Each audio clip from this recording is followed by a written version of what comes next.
In Henrio County, Virginia, a midwife delivered a baby boy in January of 1854, a child who would become the center of a scandal destined to destroy one of the state's wealthiest families. The infant appeared healthy, with dark hair, a good weight, and strong lungs. But the doctor froze when he examined the baby's hands. On the right hand were 6 fully formed fingers, each with its own nail and knuckle, all working perfectly. That extra digit was stared at by the 3 men waiting outside the birthing room, each claiming to be the father, as if it were a death sentence. And in many ways, it was, because that baby was born to a woman with skin as white as bone and eyes pale as dawn. A woman purchased for $4,000 at a New Orleans slave auction, forced to become a wife to 3 brothers simultaneously. Their inheritance was supposed to be secured by the 6-fingered child. Instead, it revealed a conspiracy of greed, fraud, and desperation that had been poisoning the Rutledge family for years. Before we uncover how an albino woman became trapped in an arrangement so bizarre that Virginia society tried to bury all records of it, and why her 6-fingered son became the key to unraveling everything, I need you to do something for me. Tell me down in the comments what state or city you're listening from, and hit that subscribe button right now. I want to know where all of you dark mystery lovers are hiding. Now, let's go back to the spring of 1852, when a decision was made by 3 brothers that would doom them all. Just outside Richmond in Henrio County, the Rutledge plantation sprawled across 800 acres of prime Virginia soil. The family's wealth had been made by tobacco. 3 generations of careful cultivation, shrewd trading, and marriages into prominent families that were calculated. The main house stood 3 stories tall, its white columns gleaming in the summer heat, surrounded by oak trees older than the nation itself. Samuel Rutledge was 34 the spring his father died in 1852. As the eldest, the rigid posture of a man who knew his place in the world was how he always carried himself. His eyes were the color of tobacco leaves just before harvest, his jaw square. Like tailored coats, he wore responsibility, perfectly fitted and never loosened. Softer around the edges was Thomas, at 31. The plantation's finances were handled by him, his evenings spent bent over ledgers in the estate office. Where Samuel commanded, Thomas would suggest. Where Samuel stood firm, Thomas negotiated. A habit of rubbing the back of his neck when anxious had developed, and his hair had begun to thin at the crown. The youngest at 28, William, had been meant for the church. He'd spent 2 years at seminary in Philadelphia before his mother's death brought him home. He still kept a Bible on his bedside table, still quoted scripture at dinner, but something in his eyes suggested his faith had developed cracks he tried not to examine. He was the tallest of the 3, with hands better suited to holding books than managing field workers. Something fundamental between them was changed by their father's death on April 3. During an inspection in the tobacco fields, Josiah Rutledge had collapsed. Mid-sentence, his heart simply stopped. He was 61 years old, and he died without saying goodbye. 3 days after they buried Josiah in the family plot, the brothers gathered for the reading of the will. Behind the massive mahogany desk sat Chester Havford, the family's attorney for 12 years. He was 58, with silver hair and wire-rimmed spectacles that caught the lamplight. The careful manner of a man who dealt in other people's secrets was his.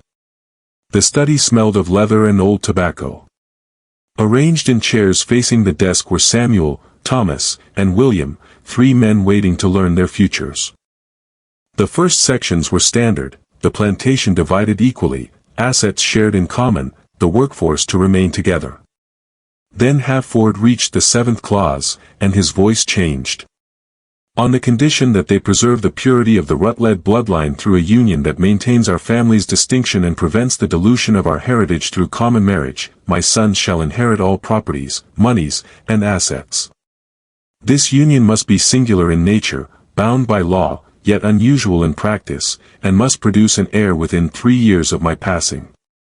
Should this condition not be met, all assets shall be liquidated and donated to the Virginia Agricultural Society, and my sons shall receive only $300 per annum each. Silence filled the study. Read that again, Samuel leaned forward. Havford did, word for word. What the hell does that mean? Thomas's voice cracked. Singular in nature, but unusual in practice. William had gone pale. It means Father wanted us to share an inheritance without dividing it. One union among 3 brothers. A woman can't marry 3 men, Samuel said flatly. Legally, 1 brother marries, Halford interrupted gently. Socially, the arrangement is flexible. Your father feared that dividing the plantation would destroy what he'd built.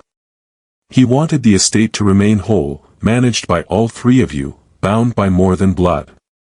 You're saying he wanted us to share a wife. Thomas gripped his chair arms until his knuckles went white. I'm saying your father wanted to ensure you worked together, that you couldn't divide the property and go separate ways. This was his solution. Samuel walked to the window. And if we refuse, then everything becomes a footnote in Virginia agricultural history. The land sold, the house belonging to strangers, the workers scattered. Halford cleaned his spectacles. Your father believed you'd find a way. This is madness, William's voice was barely audible.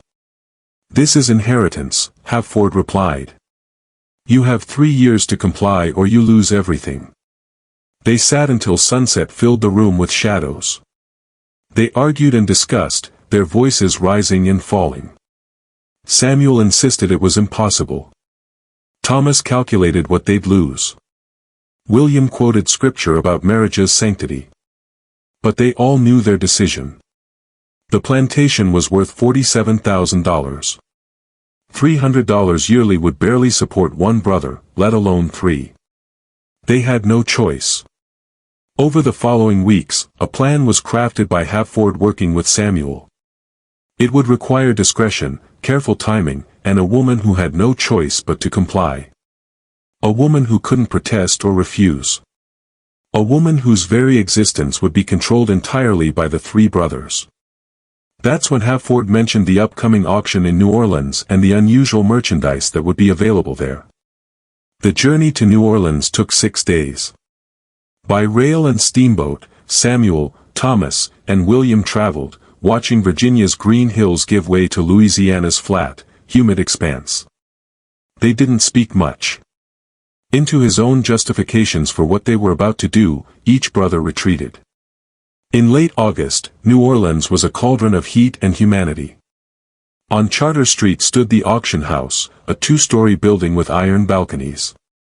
Inside, the air smelled of sweat and desperation, of transactions that stripped away everything except commercial value. Halford had sent word ahead. He'd learned which auction houses dealt in the unusual, the rare, the merchandise that fetched premium prices from wealthy men looking for exotic curiosities. The brothers arrived an hour early. The holding area was divided by wooden partitions. Most potential purchases were field workers, strong backs and calloused hands. But in the far corner, separated by a cloth partition, stood something that made all 3 brothers stop walking. She couldn't have been more than 19. Her skin was white, not pale, but white as milk, white as bone. Colorless as spider silk, her hair fell in waves past her shoulders. When she lifted them briefly, her eyes were the faintest pink, like the inside of certain shells. A simple gray dress, too large for her thin frame, was worn by her. Against that impossible white skin, her wrists bore the marks of recently removed shackles, red lines. As if she'd learned that movement brought attention, and attention brought pain, she stood perfectly still. Gentlemen, this is quite a rare offering. The auctioneer appeared beside them. A portly man named Duchamp with sweat-stained linen. Pure albino. Been in 3 different households since birth. Current owner settling debts. Needs quick sale. She's healthy. Capable of housework. Speaks decent English. But I'll tell you straight. She's delicate. Can't be in direct sun long. Eyes sensitive to bright light. You're not buying field labor. Slowly, Samuel circled her the way he might examine a horse. She didn't look at him, kept her gaze on the floor. Where's she from originally? Born on a plantation in South Carolina. Mother died in childbirth. Father unknown. The condition passes through families. Sometimes shows up unexpected. She's been taught domestic skills. Sewing, cleaning, basic cooking. Thomas stepped closer. Has she borne children? No, sir. Intact, far as medical examination showed. Duchamp lowered his voice. Between us gentlemen, she'd make quite a conversation piece in the right household. Imagine the talk at dinner parties. Several feet back, William remained, his jaw clenched. But a look that needed no words was exchanged by Samuel and Thomas. This was exactly what they needed. Someone unusual enough to justify their father's strange clause. Someone legally powerless to refuse whatever arrangement they proposed. Someone whose very appearance would make the peculiar circumstance seem almost logical, a necessary measure to prevent such unusual traits from spreading beyond control. What's your name? Samuel asked her directly. She hesitated, then spoke so quietly they had to lean in. Clara, sir.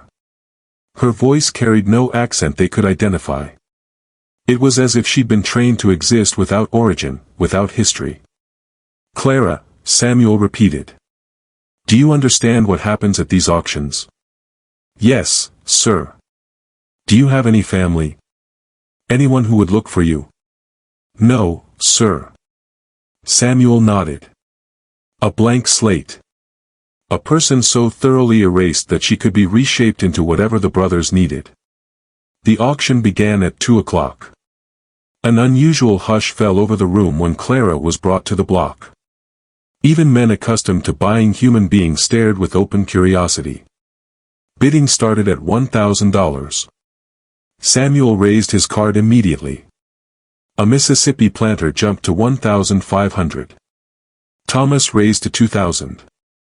Back and forth it went, the price climbing as men decided whether they wanted this unusual prize. At $3,000, most bidders dropped out. At $3,500, only 2 remained. The Rutledge brothers and a sugar baron from Baton Rouge. Samuel stood making sure everyone could see his face. $4,000. The room went silent. It was an obscene amount. The sugar baron hesitated, then shook his head and sat down. Sold. Duchamp's gavel came down. To the Virginia gentleman for $4,000. That's how Clara became the property of the Rutledge brothers. Papers were signed, money exchanged, and she was led into the brutal August sunlight that made her squint and shield her eyes. With their purchase, they traveled back to Virginia. Clara sat in the rail car, staring out the window, never speaking unless spoken to. In low voices in the smoking car, the brothers discussed their plan. As the eldest and most socially prominent, Samuel would legally marry her, but the arrangement would be explained clearly. She would live with all 3 brothers, would be expected to fulfill wifely duties to all 3, would produce an heir that would belong to the Rutledge family regardless of biological paternity. It's biblical, William said suddenly, defensive. Jacob had 2 wives. Abraham had Sarah and Hagar. King David had multiple wives. If we're preserving a family line, God will understand. Thomas rubbed the back of his neck. It's not biblical marriage we're discussing. It's legal convenience wrapped in Old Testament precedent. Then what is it about? William demanded. Samuel answered quietly, watching tobacco fields roll past. Survival. It's about keeping what's ours. Father understood that. The law understands that. And she'll understand it too. Or she'll learn to. They arrived at the plantation on September 2nd. The house staff had been told to prepare the guest bedroom in the west wing, the one with windows facing the garden, curtains that could block bright sunlight. Clara was taken there immediately, given water and food, left alone to acclimate. That evening, all 3 brothers gathered in her room. His voice even and businesslike, Samuel did most of the talking. Clara, you're here to fulfill a specific purpose. You're going to marry me in a legal ceremony, but you need to understand that you belong to all three of us. You'll live in this house. You'll be provided for. You'll want for nothing material. But you'll be expected to be a wife to all three brothers. Do you understand what I'm saying? She sat on the bed's edge, hands folded in her lap, and nodded once. You'll address each of us as husband when we're in private. In public, you'll be Mrs. Samuel Rutledge. But you'll show equal respect to Thomas and William. You'll share your time equally among us, your affections equally, your body equally. Is this clear? Another nod. Thomas stepped forward. If you try to run, you'll be caught and punished. If you tell anyone about our arrangement, you'll be punished. If you fail to conceive a child within reasonable time, we'll find other arrangements. But if you cooperate, you'll live comfortably, better than you would have anywhere else. William said nothing. Just stood near the door, his face unreadable in the lamplight. Clara finally spoke, her voice barely above a whisper. When is the wedding? 2 weeks, Samuel replied. Small ceremony at the Presbyterian Church in Richmond. Just family and a few close associates. You'll wear white. You'll smile. You'll say the vows. And then you'll come back here and begin your duties. She looked up at him then, and for just a moment something flickered in those pale pink eyes. Fear or fury or resignation the brothers couldn't tell. Then it was gone, replaced by blank acceptance. Yes, sir, she said. The brothers left her alone. As they walked down the hallway, William finally broke his silence. God forgive us, he whispered. Samuel's response was cold as winter. God or not, we're doing this. We've come too far to turn back now. The wedding took place on September 16th at Richmond's Second Presbyterian Church. A small affair, just 20 guests, mostly business associates and distant cousins, useful for maintaining social standing. Havford attended, standing near the back, watching his careful plan unfold. A white dress that one of the house slaves had altered to fit was worn by Clara. Her hair was pinned up, covered by a lace veil that softened the startling whiteness of her skin. In the church's dim interior, she looked almost ghostly. Reverend Marcus Pennington performed the ceremony. He was 64, had married and buried 3 generations of Virginia families. He noticed that the bride never looked at the groom, that she spoke her vows in a monotone, suggesting neither joy nor sorrow, just compliance. He noticed 2 other young men stood unusually close to the groom, and that their expressions were identical. Relief mixed with something darker. At the reception held at the plantation afterward, Clara sat silently while guests congratulated Samuel, while men clapped his back and women whispered about the peculiar bride. Someone asked where Samuel had found such an exotic wife, and he smiled and said only that she came from excellent Carolina stock, that her unique appearance would ensure their children would be remembered. By 10 o'clock, guests had departed. The brothers and Clara were alone in the house, servants dismissed to their quarters. The 4 of them stood in the main hallway, and the weight of what came next hung in the air like humidity before a storm. Samuel spoke first. Clara, we'll start tonight. You'll come to my room. Tomorrow night, Thomas's room. The night after, William's. We'll rotate like that. Keep it simple and fair. Do you understand? She nodded, that same mechanical acceptance. Any questions? She looked at each of them in turn, studying their faces as if memorizing features for some future accounting. Then she asked the only question that seemed to matter. And after I have a child, what happens then? The brothers exchanged glances. Samuel answered carefully. Then you'll have fulfilled your primary duty. The rest will determine as we go. It wasn't really an answer, and Clara knew it, but she didn't press. She simply followed Samuel up the stairs to his bedroom, her white dress trailing behind her like a shroud. The arrangement continued for months. Like cargo being redistributed to maintain balance, Clara rotated between the 3 brothers' bedrooms. During the day, she was Mrs. Samuel Rutledge, managing the household, supervising house staff, appearing at her husband's side when business associates visited. She learned to smile at appropriate moments, to make small talk about weather and gardens, to exist as the wife of a prominent Virginia gentleman, but at night she belonged equally to three men who had purchased her like a prize mare, and expected her to produce their salvation in the form of an heir. For 8 months, the brothers maintained their routine. Samuel was businesslike about the arrangement, treating their private hours like an obligation to be fulfilled efficiently. Thomas was gentler, sometimes apologetic, occasionally trying to make conversation as if that would make the situation less grotesque. William always quoted scripture before and after, as if he could sanctify what they were doing through sheer volume of biblical reference. Then in May of 1853, Clara missed her monthly courses. By June, the house physician confirmed what everyone suspected. She was pregnant. In the study, the brothers celebrated with expensive bourbon, toasting their success, their father's wisdom, their secured inheritance. Havford was summoned and informed that the first requirement of the will had been met. In his leather journal, he made careful notes and assured them that as long as Clara delivered a healthy child, their inheritance was secure. When told about the pregnancy, Clara herself said nothing. She simply nodded and continued her daily routine, one hand occasionally drifting to her still flat stomach as if she couldn't quite believe something was growing there. Normally, the pregnancy progressed through summer and into fall. Clara grew rounder, moved more carefully, spent long hours in the garden, where she could sit in shade and watch butterflies move between flowers. The brothers became solicitous of her health, ensuring she had the best food, the softest chairs, whatever comfort could be provided. But beneath the surface of domestic tranquility, something was shifting. In subtle ways, Clara had begun to change.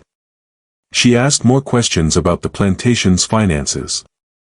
She requested books from Thomas's library and read them in the evening by lamplight. She learned the names of all 37 enslaved people on the property, something none of the brothers had bothered to do. She watched and listened, and behind those pale pink eyes, calculations were being made. On January 9, 1854, after 14 hours of labor attended by the physician who'd confirmed the pregnancy, Clara gave birth to a son. The child was healthy with a full head of dark hair and lungs that announced his arrival with impressive volume. The doctor cleaned the baby, wrapped him in soft cloth, and prepared to hand him to the exhausted mother. Then he noticed the hands. On his right hand, the baby had 6 fingers, a fully formed, functional 6th digit growing from the side of his palm, complete with nail and knuckle. The doctor froze, staring at this unexpected development. He looked at Clara, whose face had gone even paler than usual, then at the 3 brothers who had crowded into the birthing room. Samuel reached the baby first. He pulled back the cloth, examined the tiny hand, counted the fingers twice, as if the 6th might disappear if he concentrated hard enough. "What is this?" His voice was dangerously quiet. The doctor cleared his throat nervously. "It's called polydactyly, sir, extra digits.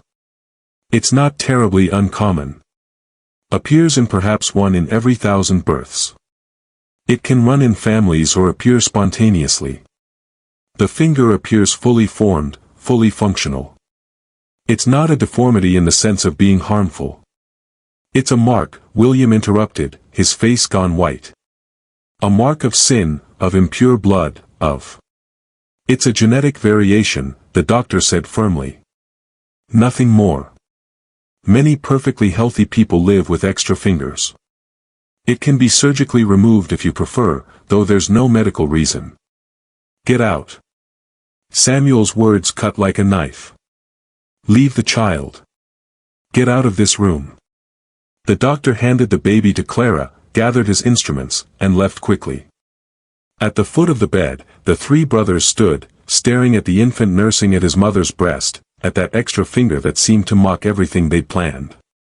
Thomas spoke first, voice shaking. "Which of us do you think? Does it matter?"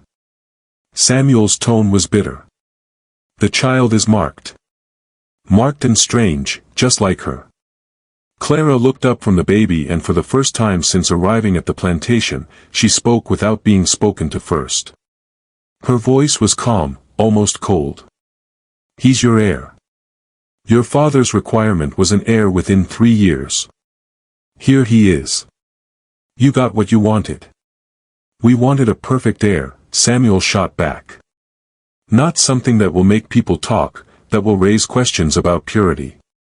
Clara's laugh was sharp and humorless. "About bloodlines, about preserving family distinction.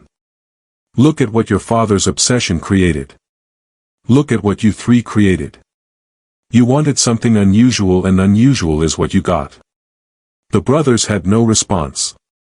They filed out one by one, leaving Clara alone with the six-fingered baby who would either secure or destroy their inheritance. For 3 days, the brothers argued behind closed doors.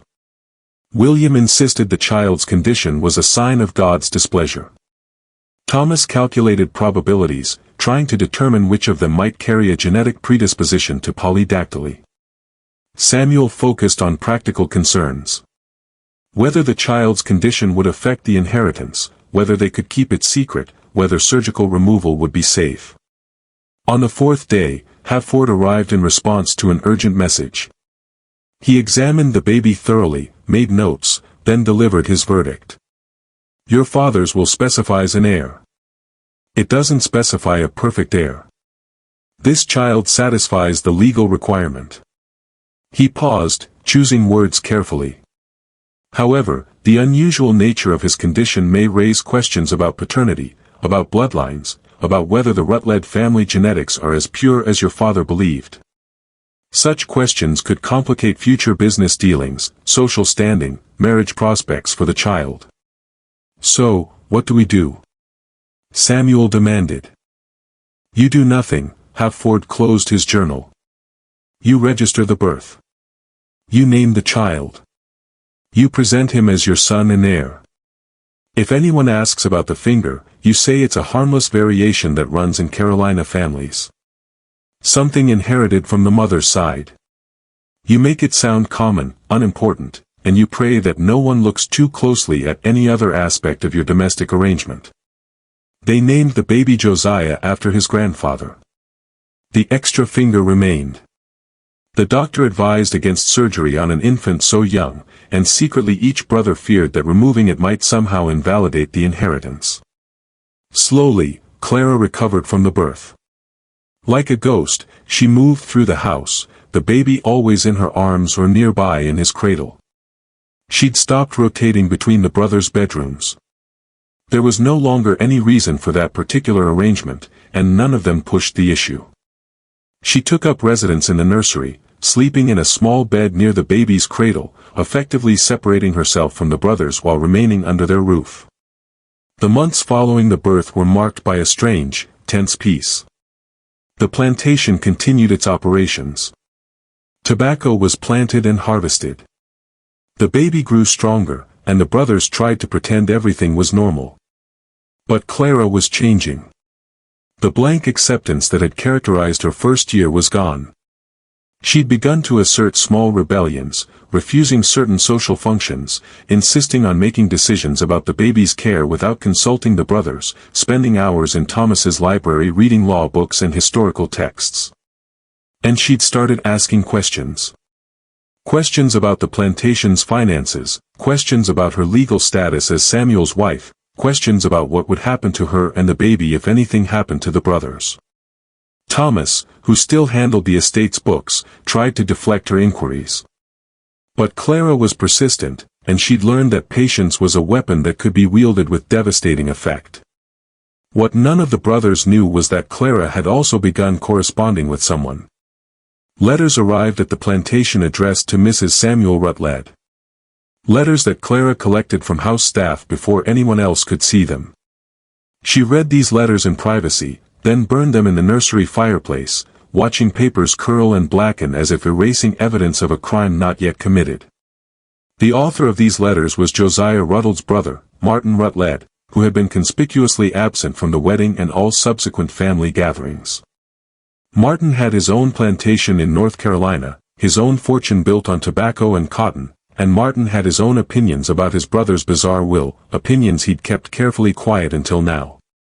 In October of 1854, 1 year and 8 months after Clara had become part of the Rutledge household, a visitor arrived at the plantation. He came on horseback, well dressed with the confident bearing of a man accustomed to being obeyed. He asked to speak with Samuel Rutledge on urgent family business. The visitor was Martin Rutledge's attorney, a man named Silas Corbett, and he carried documents that would unravel everything the brothers thought they'd secured. But that revelation was still weeks away. For now, Corbett simply introduced himself, accepted refreshment, and mentioned casually that he'd be staying in Richmond for a few days, attending to business matters.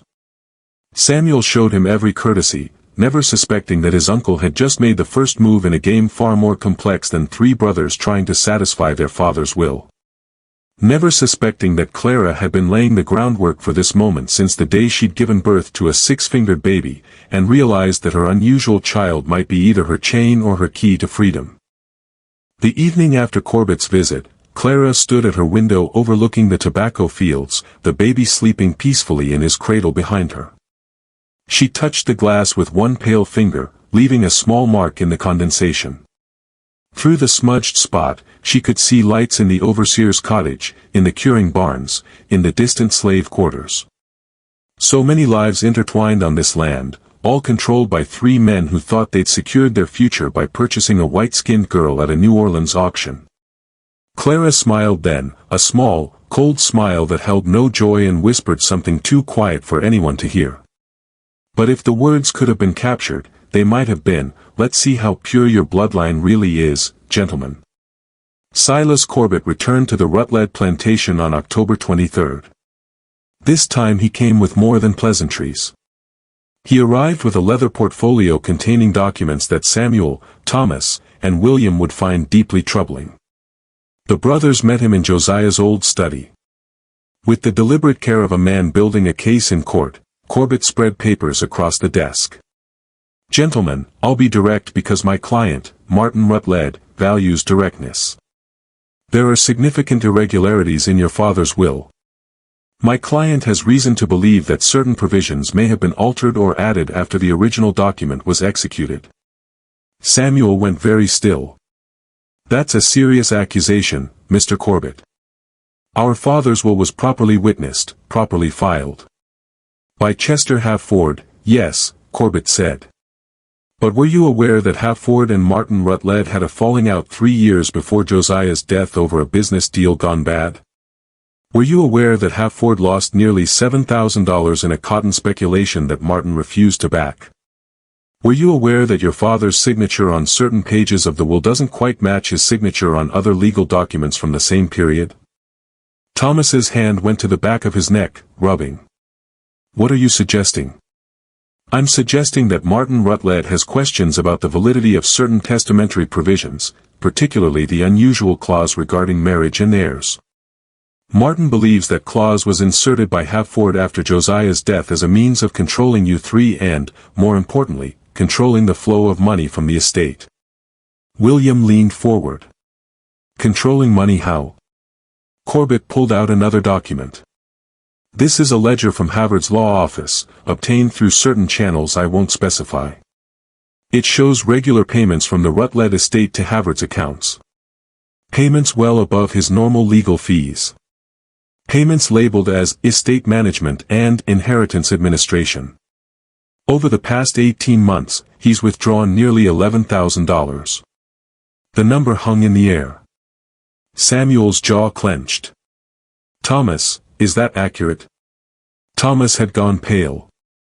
There have been payments to Halford for managing the legal complexities of the inheritance, for filing paperwork.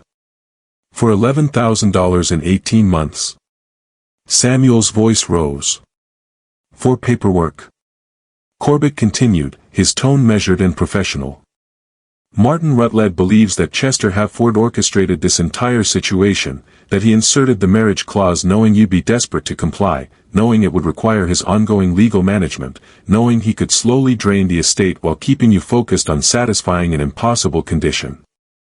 And he may not have been working alone." "What do you mean?"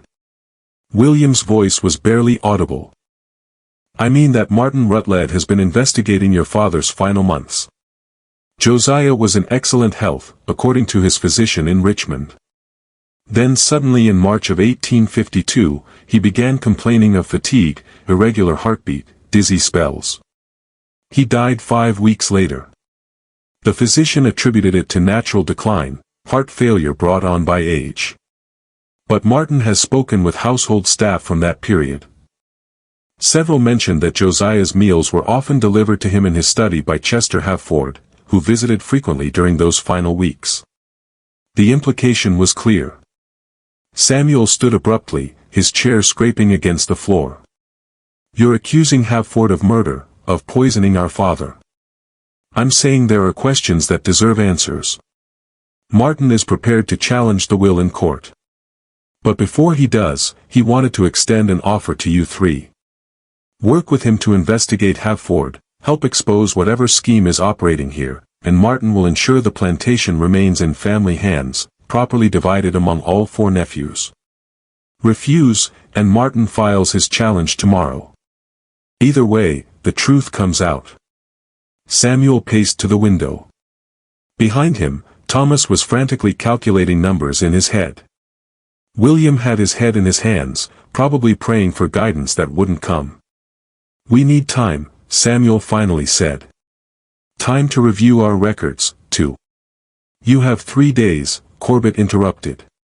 Martin is not a patient man, and the longer this continues, the more money disappears. 3 days, gentlemen. Then I need your answer. After Corbett left, the brothers remained in the study for hours. They pulled every ledger Thomas kept, every record of transactions with Havford. The pattern became clear quickly.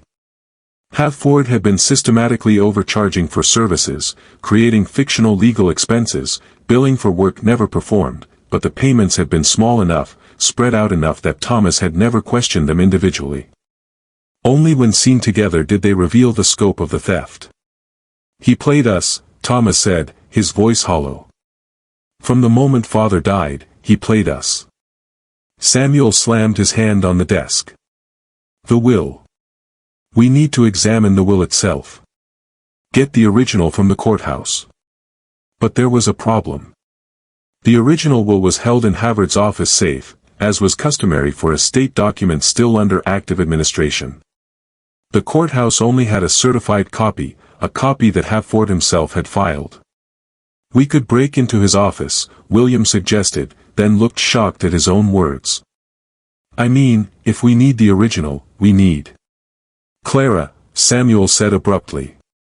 Both brothers stared at him. Think about it. Corbett knows things about the household that he shouldn't know.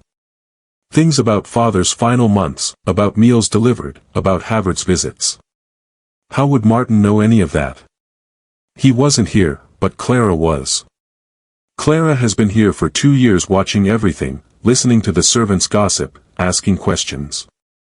You think she's been feeding information to Martin? Thomas interrupted. I think she's smarter than we gave her credit for, and I think she's been looking for a way out since the day we brought her here. They found Clara in the nursery, as always. Little Josiah was 14 months old now, beginning to walk, babbling sounds that might someday be words.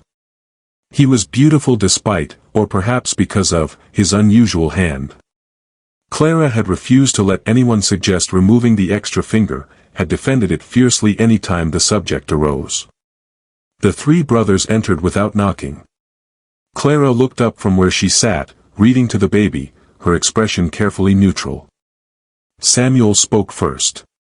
We had a visitor today, Silas Corbett. He works for my Uncle Martin. He knows things about this household that he shouldn't know. So, I'll ask you directly. Have you been corresponding with Martin Rutledge? Clara set down the book carefully. I've been corresponding with several people. I'm a married woman. I'm permitted to send and receive letters. Don't play games, Samuel warned. Have you been giving information to Martin? I've been seeking legal advice, as is my right given my unusual situation. Thomas stepped forward. Clara, if you're helping Martin challenge the will, you're destroying your own security. If the inheritance is divided among 4 people instead of 3, there's less for everyone, including you and the baby. Clara smiled then, and it wasn't the blank, compliant expression they'd grown used to. It was sharp and knowing. You really don't understand, do you? I have no security. I never did. I'm property that you dressed up in a wedding gown. I have no legal standing, no rights, no claim to anything except what you 3 choose to give me. And if you all died tomorrow, I'd be right back where I started, auctioned off to whoever wanted to pay. The baby would be taken away, raised by strangers, and I'd have nothing. You think I care about your inheritance problems? You think I want to preserve what you built here? The truth of her words hit them like cold water. They'd never considered what would happen to Clara if their arrangement fell apart. William found his voice. What did you tell Martin? I told him the truth. That your father was healthy until he suddenly wasn't. That Chester Halford visited constantly in those final weeks. That Halford has been taking money from the estate, that you 3 have been so focused on satisfying a bizarre will provision that you never stopped to ask if that provision was legitimate. I told him everything because Martin promised me something none of you ever did. My freedom and my son's future. Samuel's face had gone dark red. You betrayed us. Betrayed you? Clara's laugh was bitter. You bought me. You forced me to share a bed with 3 different men. You impregnated me and then were disappointed that the baby wasn't perfect enough. And you call it betrayal when I try to find a way out. I call it survival. The room fell silent except for little Josiah making quiet noises as he played with wooden blocks. The extra finger on his right hand worked just as well as the other 5, grasping and releasing with the unconcern of a child who didn't yet know he was different. Thomas spoke quietly. What did Martin promise you exactly? If the will is overturned, if Halford is exposed, Martin will give me $3,000 in legal documents granting me and Josiah freedom. We can go anywhere. Start over. Live as free people. All I had to do was tell the truth about what I've observed here. $3,000, Samuel repeated. That's less than we paid for you. But it's mine. Mine and my son's. Not dependent on satisfying your father's conditions or maintaining your family's precious bloodline. It's freedom, Samuel. Something you've never had to think about because you were born with it. Before Samuel could respond, there was a knock at the nursery door.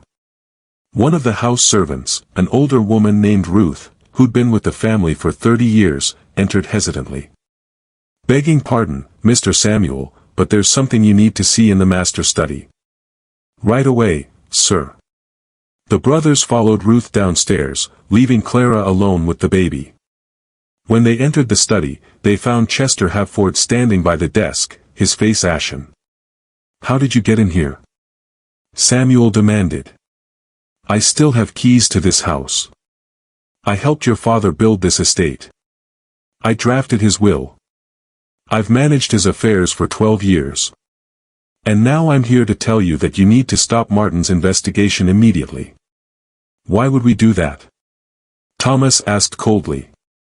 You've been stealing from us. Havard's composure cracked. I haven't been stealing. I've been surviving. You think your father left you a fortune? He left you a shell.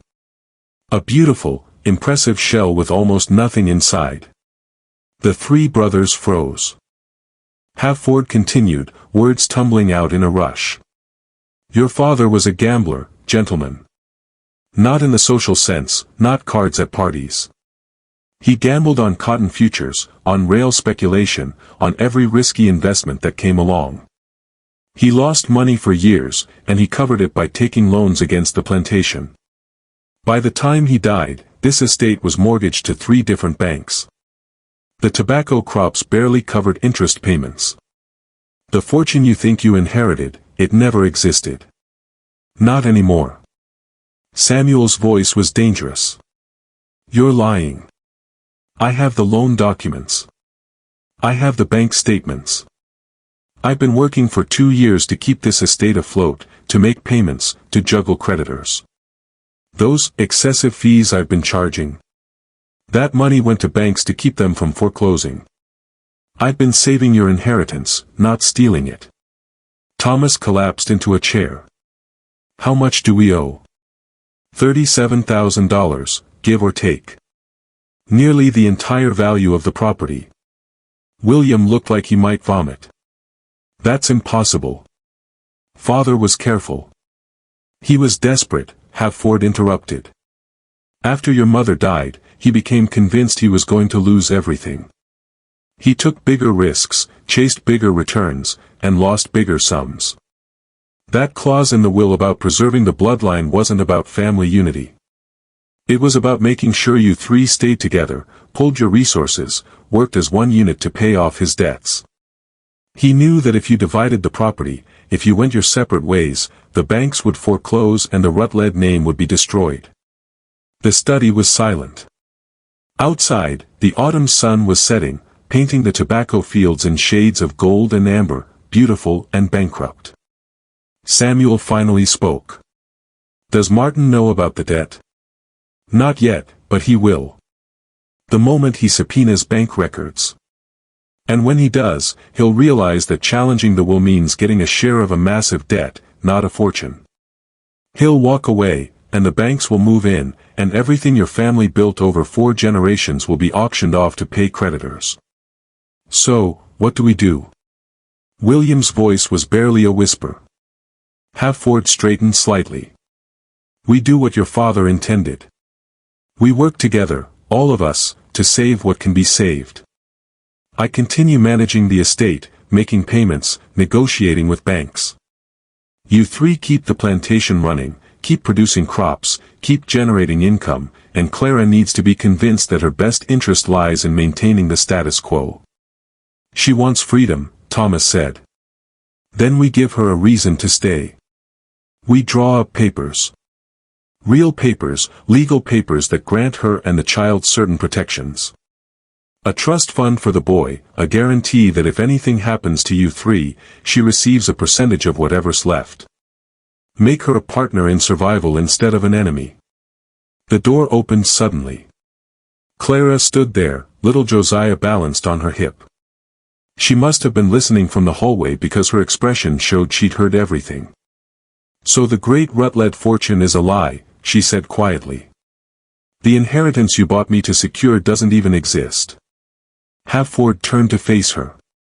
Mrs. Rutledge, the situation is more complicated. Don't, Clara cut him off.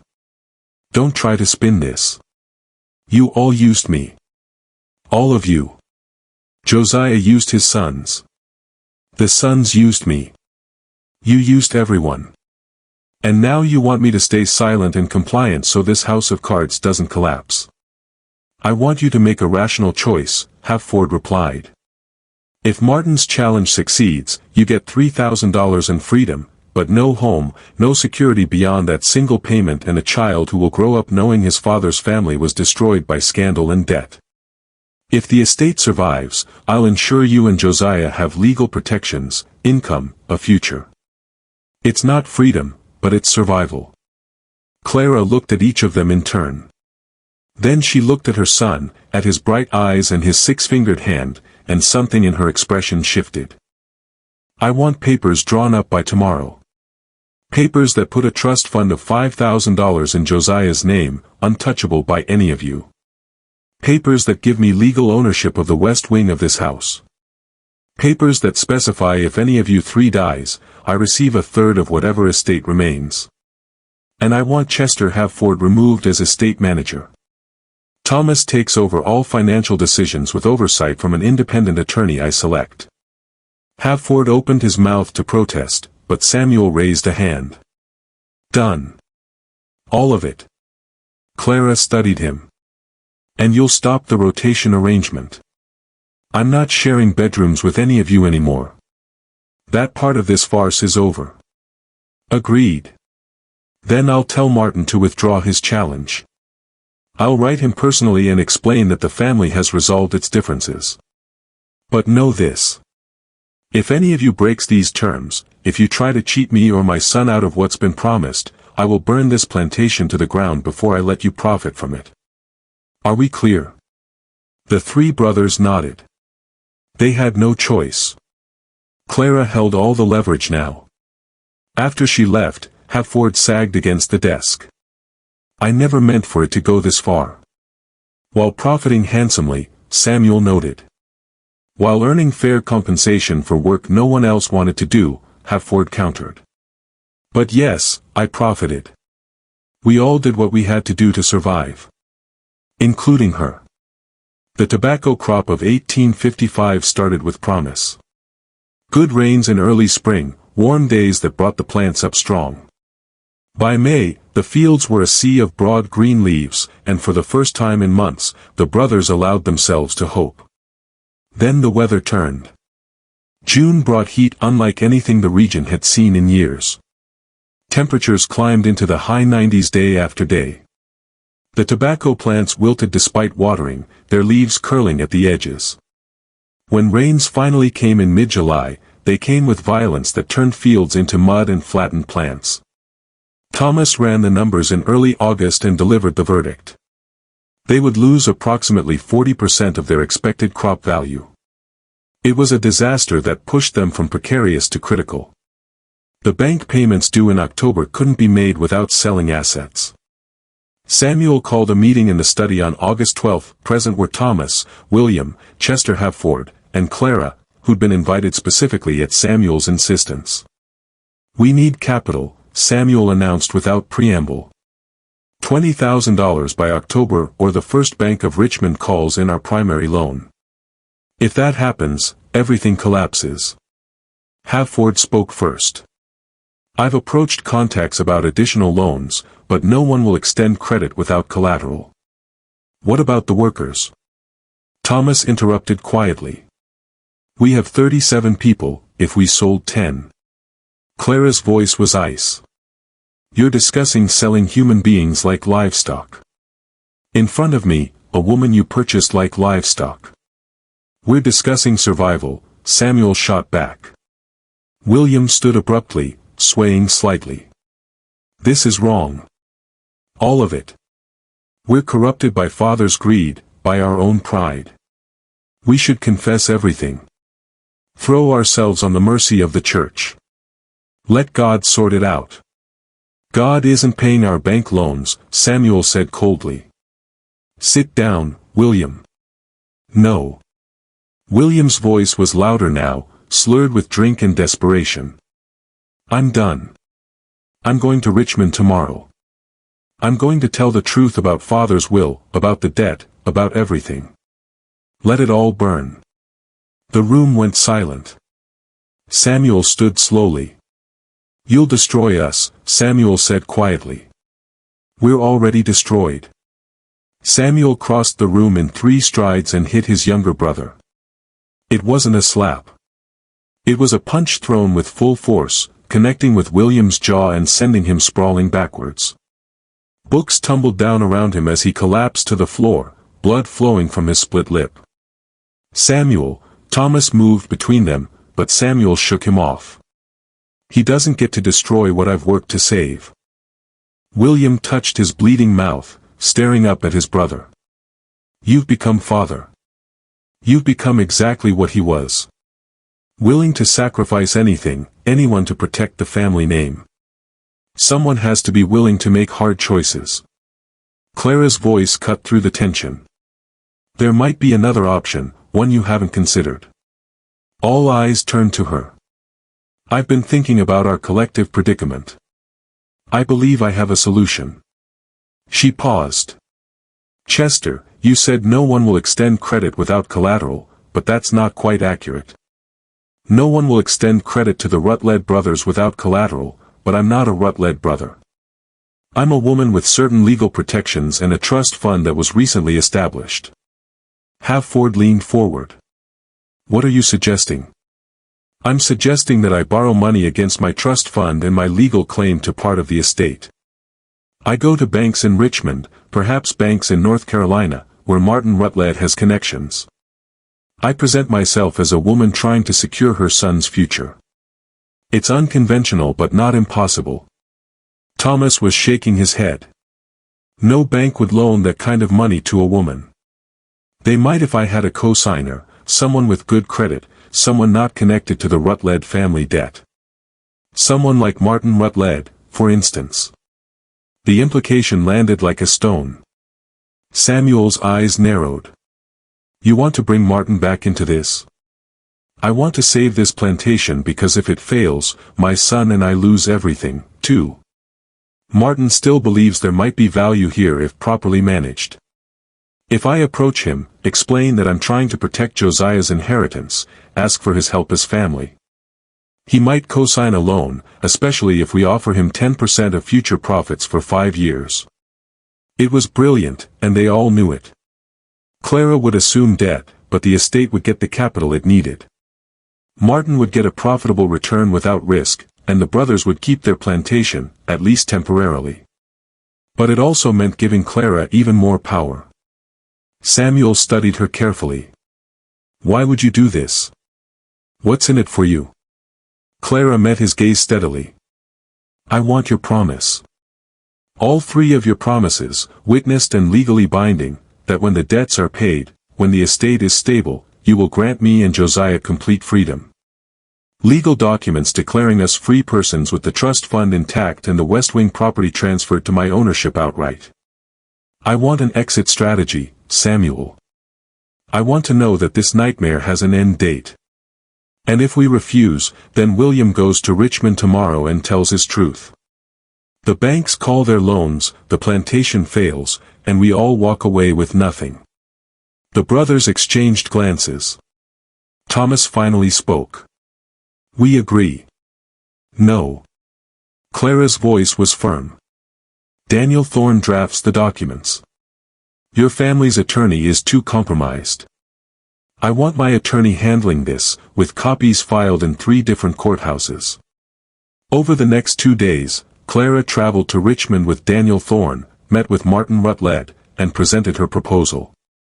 Martin, intrigued by profit without risk, agreed to co-sign the loan. By the end of August, Clara had secured $25,000. She returned to the plantation with bank drafts and a small, satisfied smile that suggested she understood exactly how much power she now held. The immediate crisis passed, but the balance of power had shifted fundamentally. Clara was no longer a purchased woman. She was a creditor, a business partner, the person who'd saved the plantation when the 3 brothers couldn't. Fall turned to winter, winter to spring. The 1856 tobacco crop was planted with hope born of desperation. But something else was happening that year. Political tensions between northern and southern states were escalating. Arguments about slavery, about states' rights, about the future of the nation were becoming impossible to ignore. William, who'd become increasingly withdrawn after Samuel's assault, spent hours listening to political discussions in Richmond taverns. He came home one evening in April and announced that war was coming, that it was inevitable. Your religious crisis isn't our concern, Samuel said wearily. We have actual problems. But William wouldn't let it drop. He started preaching to the workers in the evenings, holding prayer meetings in the tobacco barns, talking about redemption and judgment. Samuel ordered him to stop. William ignored the order. The conflict between the 2 brothers escalated throughout the spring. By June, they were barely speaking. Just when we thought we'd seen it all, the horror in Henrico County intensifies. If this story is giving you chills, share this video with a friend who loves dark mysteries. Hit that like button to support our content and don't forget to subscribe to never miss stories like this. Let's discover together what happens next. Spring of 1857 brought decent weather and a promising tobacco crop. The brothers began to relax slightly. Thomas's projection showed that if the crop sold well, they could pay down significant debt by year's end. Then on August 9, 1857, William Rutledge disappeared. He was last seen on the evening of August 8 walking toward the tobacco barns after dinner. Ruth mentioned he'd seemed agitated, had been drinking heavily, had muttered something about redemption and truth. When he didn't appear for breakfast, Thomas went to his bedroom and found it empty, the bed not slept in, William's Bible missing. Samuel organized a search immediately. They found nothing. No signs of violence, no indications of where William might have gone. He'd simply vanished. On August 10th, a letter arrived from Richmond. It was addressed to Samuel in William's handwriting. Samuel read aloud, his voice flat. "Brother, by the time you read this, I will have done what should have been done 2 years ago. I've gone to the Richmond Presbytery and confessed everything. Father's debt, Havard's manipulation, the arrangement with Clara, all of it. I've given them copies of financial documents I removed from Thomas's office. I've told them about purchasing a human being to satisfy a fraudulent will. I've exposed us, Samuel, because we deserve to be exposed. I'm leaving Virginia. Where? I won't say, but I'll spend the rest of my life seeking God's forgiveness. I pray you find your own redemption before it's too late. Your brother, William." Silence filled the study. Thomas had gone white. "He's destroyed us," Thomas whispered. The door burst open. Chester Hafford stood there breathing heavily. In his hand was a newspaper. "You need to see this." Richmond Inquirer, morning edition. He spread the newspaper on the desk. There on the third page, esteemed attorney Chester Hafford questioned in estate fraud allegation. Richmond Presbytery has referred questions to civil magistrate regarding claims made by Mr. William Rutledge of Henriot County. Mr. Rutledge alleges systematic fraud in the administration of the Josiah Rutledge estate, with accusations of forgery, embezzlement, and manipulation of testamentary documents. Investigation is ongoing. How bad is this? Samuel asked. Hafford sank into a chair. Bad. The magistrate is Cornelius Vaughan. He's meticulous, honest. If he starts pulling bank records, examining the will, we have maybe 2 weeks. The investigation lasted 6 weeks. Magistrate Vaughan interviewed everyone, the brothers, Clara, house servants, field workers, business associates. He examined the will with 3 handwriting experts. He subpoenaed bank records from 4 institutions. What he discovered was damning, but not quite what William had claimed. The will was genuine. Josiah's signature was real, witnessed properly. But the interpretation Hafford had given was deliberately misleading. The clause about preserving the family line through an unusual union wasn't meant as literal instruction. It was Josiah's bitter poetry, his way of saying his sons needed to work together rather than divide the property. Any competent attorney would have recognized it as symbolic language. But Hafford had seen opportunity. He'd convinced 3 desperate brothers that their father demanded an impossible arrangement, then guided them through creating it. He'd used their compliance to justify enormous fees, to drain an estate already drowning in debt. On October 3, 1857, Magistrate Vaughan issued his findings. Chester Hafford was charged with fraud and embezzlement. He was disbarred, fined $12,000, and sentenced to 3 years in prison. He died of apoplexy 18 months into his sentence. The Rutledge brothers were cleared of criminal wrongdoing. The magistrate found they'd been manipulated by their attorney. Clara's marriage to Samuel was legally valid, but the publicity destroyed them socially. Every prominent family in Virginia read about the investigation, about the purchased bride, about 3 brothers sharing 1 woman, about a 6-fingered heir and a fortune built on lies. Invitations stopped. Business partners withdrew. The Rutledge name became synonymous with scandal. Thomas handled it worst. Learning that his careful management had been built on fraudulent foundations broke something in him. He began drinking heavily, stopped keeping records. On a cold morning in January 1858, Ruth found him in his bedroom, dead from what the physician called heart failure, but everyone knew was despair. Samuel buried his brother and tried to continue. But the 1857 crop had been compromised by the investigation. Buyers didn't want tobacco associated with scandal. Prices fell. Debts mounted. By spring of 1858, Samuel knew it was over. He met with Clara in the study one final evening in March. "The plantation will be auctioned to pay creditors," he said flatly. "Your trust fund should be protected, and your legal claim might net you $3,000 or $4,000 after the banks take their share." "I'm sorry. We tried." Clara looked at him across the desk.